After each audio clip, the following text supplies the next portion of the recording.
We just bought what quite possibly could be the cheapest clean title running and driving 911 in the USA. Kase, how much did we pay for a 2002 Carrera 2?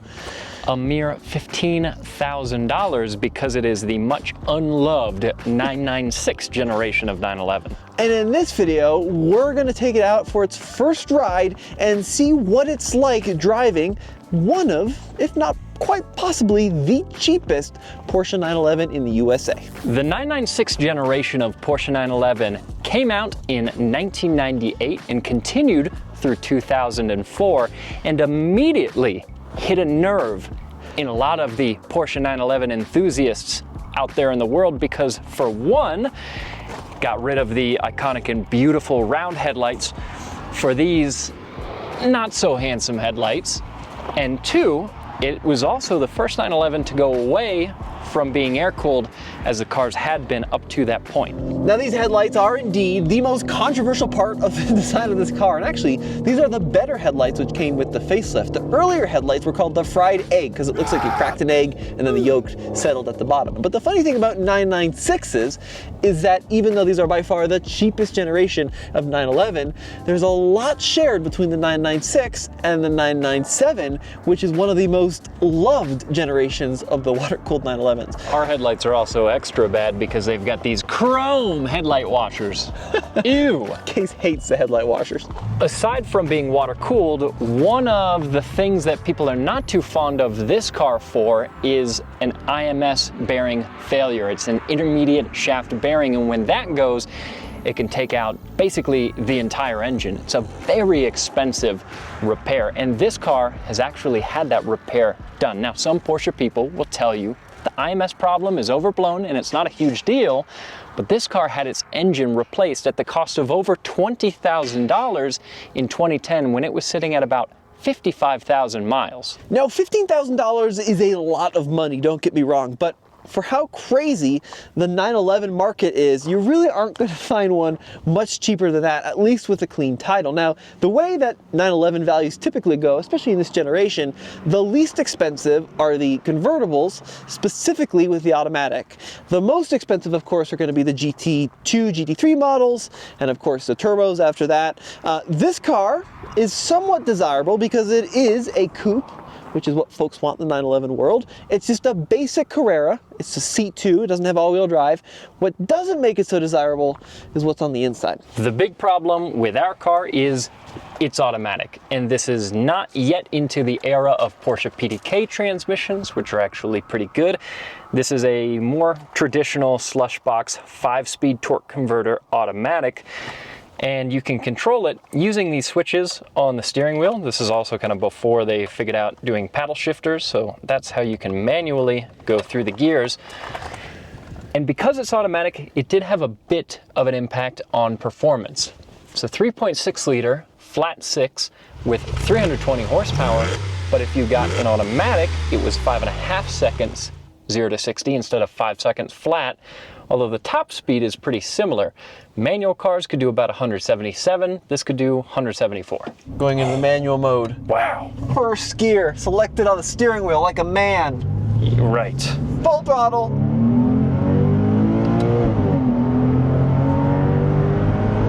Still sounds good. Sounds like a 911. Yeah, that action with the steering wheel buttons is not quite as impressive.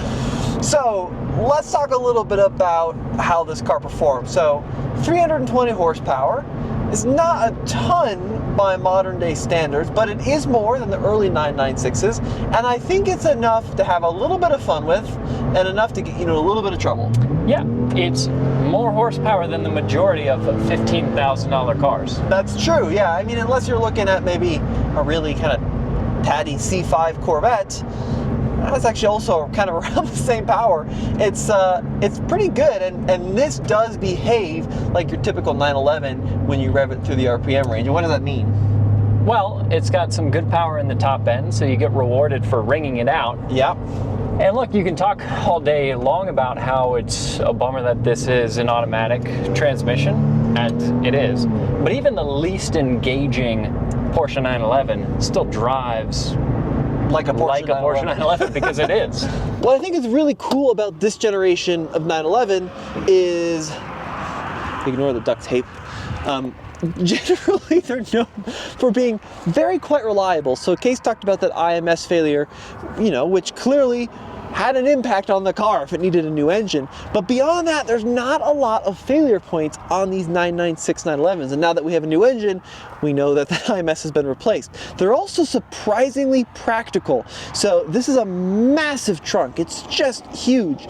So if you've got a couple of roller boards, easily fit those in there. If you get a Carrera 4, you get all-wheel drive, so you could daily drive this even in the winter. And what's great about these is 15 grand is especially cheap for a clean title 996, but if you pick one of these up for between $20,000 and $25,000, this could be your only car. I'm quite confident in that it could be owned, especially if you can do your own maintenance, for not a huge amount of money in the long run, and it's fun to drive. It doesn't look quite as good as some of the later ones or some of the older ones, but still a lot of car for the money. Another low point on this car is the interior, which is pretty plasticky. It's certainly not the best interior you can get in a Porsche 911.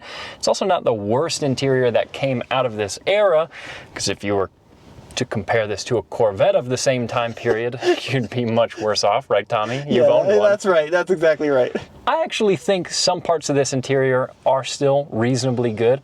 The gauge clusters, obviously very iconic, and it gives you a lot of good information, and after that, it doesn't really have anything much else to offer. This is all very plasticky, though admittedly functional. Yes, you've got some CD holders here. Oh! The center console is pretty tragic. What do you think, Tommy? Yeah, I mean, what ends up happening, as is happening with this car, is like bits of it just kind of flake off over time, and then it ends up looking really, really, really bad. But 996s are actually a lot like the newer ones, where people can go kind of crazy with personalization. So like this one's got kind of this nice leather here on the binnacle, but you could have it all the way across the dash. You could get it with navigation. You could get this color coded to the outside of the car, which was really a cool option. Mm-hmm. You could get heated seats, which we don't have. You could have these buttons. I have no idea what those are. We don't have them. But we do have the very rare rear wiper, which is hilarious. And this car has something that drives my dad, a 993 owner, absolutely crazy. A cup holder. For some reason, really, really bothers him. To him... Is that real? Yes, a sports car, he says, should not have a cup holder. You can take it up with him. I don't know, I kind of like the cup holder. I don't think it's that bad. We should probably talk about the story and how we found this Porsche 911. My dad actually reached out to a guy who's selling the best Range Rover, which is... an L322. Bold of you to call an L322 the best Range Rover. I know, I'm making some big claims here. It was the 2008, and it sold before we could buy it.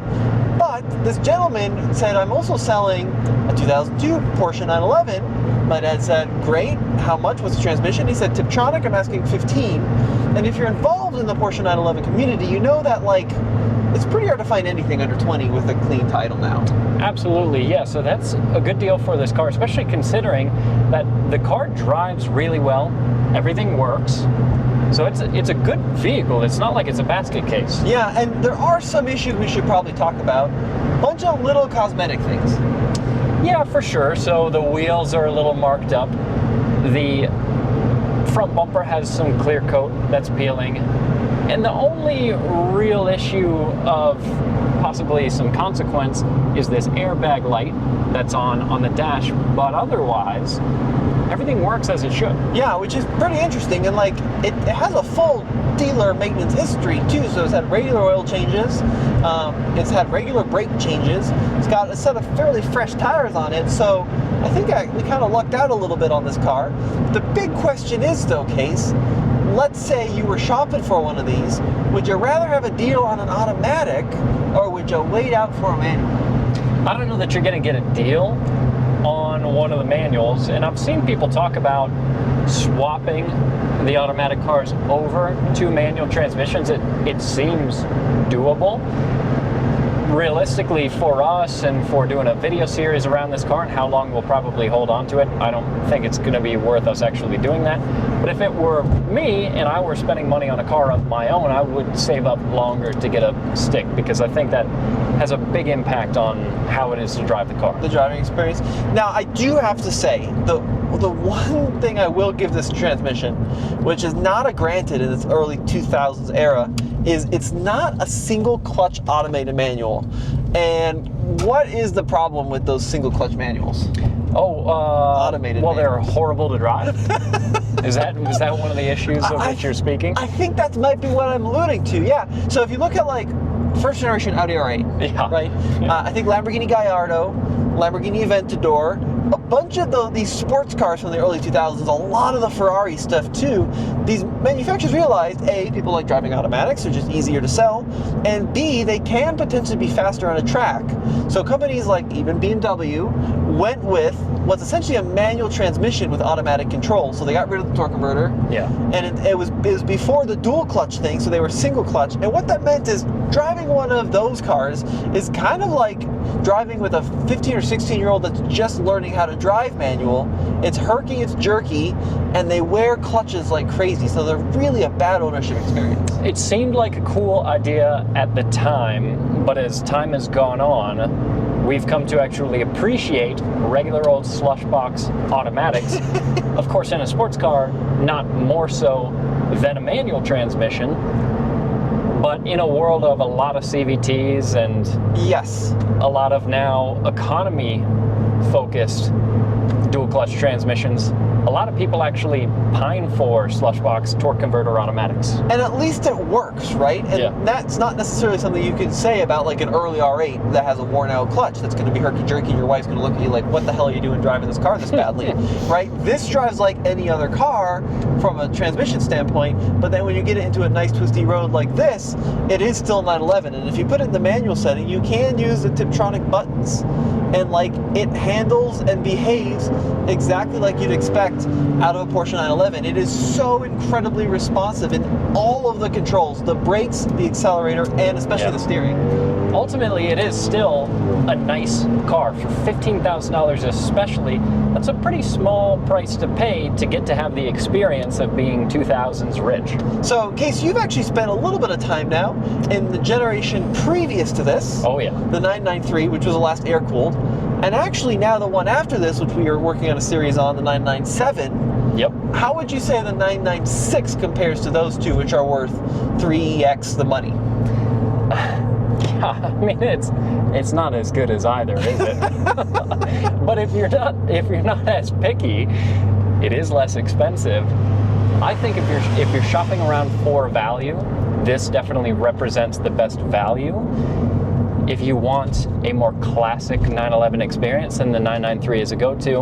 And if you want something that's relatively modern and still drives well enough that you could use it as a modern performance car, then the 997 is a really good option. So I like either end of the spectrum better than this, which came in the middle. Sure.